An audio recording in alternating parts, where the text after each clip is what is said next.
নোয়াখালীর সেনবাগে যুব club ৭১-এর minibar football টুর্নামেন্টের শুভ উদ্বোধন।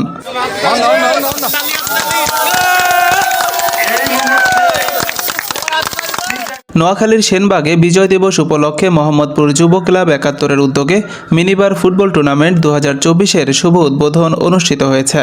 ১ ডিসেম্বর রোববার বিকেলে নোয়াখালীর সেনবাগে বিজয় দিবস উপলক্ষে কলান্দি হাই স্কুলের উত্তরে ছোটপোল সংলগ্ন মাঠে যুব ক্লাব ৭১-এর উদ্যোগে মিনিবার ফুটবল টুর্নামেন্ট ২০২৪-এর শুভ উদ্বোধন অনুষ্ঠিত হয়েছে। যুব ক্লাব ৭১-এর কার্যকরী সভাপতি ইঞ্জিনিয়ার মোহাম্মদ রবিউল হাসানের সভাপতিত্বে সঞ্চালনা করেন যুব ক্লাব ৭১-এর উপদেষ্টা ডাক্তার মোহাম্মদ আলাউদ্দিন। মিনিবার ফুটবল টুর্নামেন্ট ২০২৪-এর শুভ উদ্বোধন করেন যুব ক্লাব ৭১-এর উপদেষ্টা মোহাম্মদ আবু সুফিয়ান। প্রধান অতিথি হিসেবে উপস্থিত ছিলেন যুব ক্লাব ৭১-এর প্রধান উপদেষ্টা মোহাম্মদ গোলাম সারোয়ার।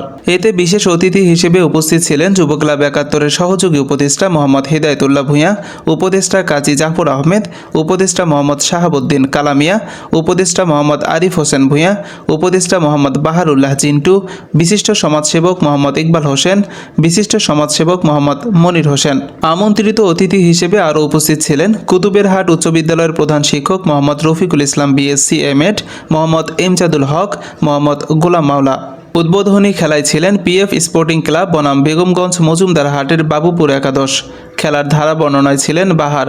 খেলার আনন্দ উপভোগ করার জন্য দর্শক সহ প্রিন্ট ও ইলেকট্রনিক মিডিয়ার কর্মরত সাংবাদিকগণ উপস্থিত ছিলেন। সেনবাগ পিএফ স্পোর্টিং ক্লাব 0 এবং বাবুপুর একাদশ ক্লাব 0। এই মুহূর্তে একটি আক্রমণ হয়েছিল, কিন্তু না, অল্পের জন্য রক্ষা পেল সেই আক্রমণ থেকে।